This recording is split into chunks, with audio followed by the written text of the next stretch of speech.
The brand new iPhone XS Max, Apple's latest attempt at selling the same thing over and over again, is here. This time with a couple new backgrounds and a slightly larger screen size. Is it worth your money? I've systematically durability tested about 100 different flagship phones over the past few years, and it's time to see if Apple's gold XS Max is durable. Let's get started.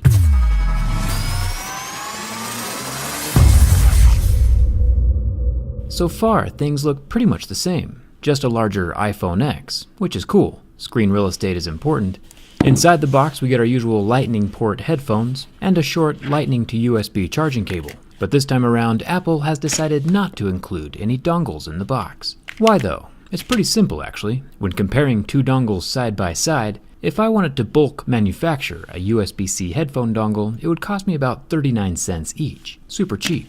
It would be pretty safe to assume that the Apple dongle costs about the same, since they have the same materials and do basically the same thing, but it doesn't. Apple gets massive royalties from third-party manufacturers because their Lightning port is proprietary. So why would Apple include a 30-cent accessory in the box when they can bleed a $5 royalty out of you later, even if you don't buy from Apple directly? Last year, Apple sold over 2 million iPhones. That's a lot of potential dongle sales. The reason Apple removed all the ports from their phones and laptops is because the 23 different dongles they sell on their website are basically pure profit, and everyone still needs to buy them. Apple claimed that the iPhone XS has the most durable glass ever in a smartphone. Let's see if the scratch resistance has changed at all. It's pretty safe to assume that glass is glass and glass breaks, and my Mohs scale of hardness will let us know how scratchable it is. We've seen plastic phone screens scratch at level 3, glass phones would start scratching at a level 6, and sapphire crystal displays start scratching at a level 9. No surprises here when the glass starts scratching at a level 6, with deeper grooves at a level 7. It's important not to trust Apple's marketing jargon. This new iPhone screen will scratch just as easy as your last iPhone. Grab a screen protector. There is a thin layer of plastic between the glass and the metal frame of the phone, which is a nice little impact absorption layer. I'll do a drop test later, but glass is glass, so I'm pretty sure we already know how that video is going to end up. There is no home button or fingerprint scanner on the phone this time around. The front-facing 7-megapixel camera and Face ID are both protected by the same front glass. The earpiece grill is made from metal, and it's not going anywhere. It's pretty secure and won't fall out on its own. One thing I am a huge fan of is Apple's stainless steel frame. Gold coloring might not be your thing, of course, but the weight of stainless steel and the durability that comes with it is impressive. Stainless is harder than aluminum and more difficult to scratch. It can still get scratched, of course, but the sound and the damage inflicted will be less on this steel iPhone than an aluminum iPhone, which is a good thing. Apple has included a dual SIM card tray with a little rubber ring around the top to keep water out for that IP68 rating. Still no expandable memory slot, but Apple's never had one, so iOS users don't know what they're missing. The buttons are also made from metal and can't be removed from the frame. Stainless steel also conducts less heat than aluminum, so it'll usually feel cold to the touch every time you grab it. Good for that premium external feel, but bad for the internal processor heat dissipation. I'm still a huge fan of the mute switch. I feel like every phone needs one of these. The volume buttons are also made from metal. Down at the bottom of the phone, we still have no headphone jack. Apple owns both wireless AirPods and Beats, so of course they would prefer if you went wireless. Apple kinda creates a problem and then charges you for the solution. Incredibly good business plan, but bad news for your wallet.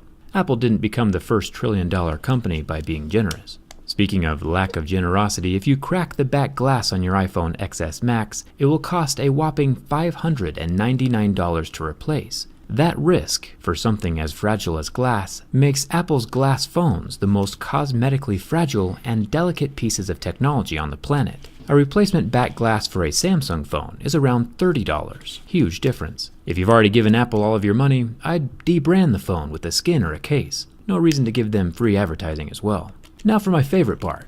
Apple says they're all about those premium materials, which is great. For the most part, they do a pretty good job. But Apple is still bragging on their website about using sapphire crystal on their camera lens to protect the dual 12-megapixel cameras. Sapphire crystal would be extraordinary if it was pure sapphire. Remember, glass scratches at a level 6. Sapphire should resist scratching until a level 8 or 9, just shy of diamonds at a level 10. Apple's impure sapphire, as you can see, starts scratching at a level 6, the same as glass. This Tissot watch though, built with a pure sapphire face, does not scratch at level 6.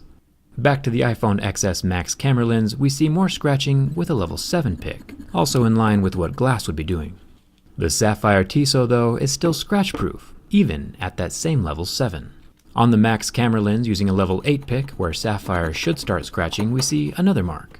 Taking that same level 8 pick back to the Tissot, we finally see some faint scratching. In my opinion, if Apple's impure sapphire isn't doing what sapphire is expected to do, they shouldn't be calling it sapphire. Let me know what you think in the comments. At least the Tissot watches are always consistent. As long as Apple keeps using their inferior sapphire, I'll keep buying more watches to show what premium actually looks like. Now for the burn test. Apple's a pretty fascinating company to watch. They get away with making beautiful, yet cosmetically fragile and super expensive to repair smartphones, where you'd have to buy back basic functionality, like some EA game loot box. You might be like, whoa, Jerry, tell us how you really feel. Alright, I will. It's like Tim Cook walked on stage with the fully functional Galaxy Note 9, snapped his Thanos fingers to remove half of the cool features, raised the price, and we got left with an iPhone XS Max. Maybe next year Apple will start leading in innovation again, but I'm not getting my hopes up. There's better profit margins with dongles. The 6.5-inch Super Retina display lasted over a minute on my burn test, which is pretty cool, just like the Galaxy S8 a few years ago. And now for the bin test. Every phone is not created equally. Some snap in half and end up on my shelf of shame. Apple has done an incredibly good job of making structurally sound phones the last couple of years, and as much as I would like to see this phone snap in half, it does not.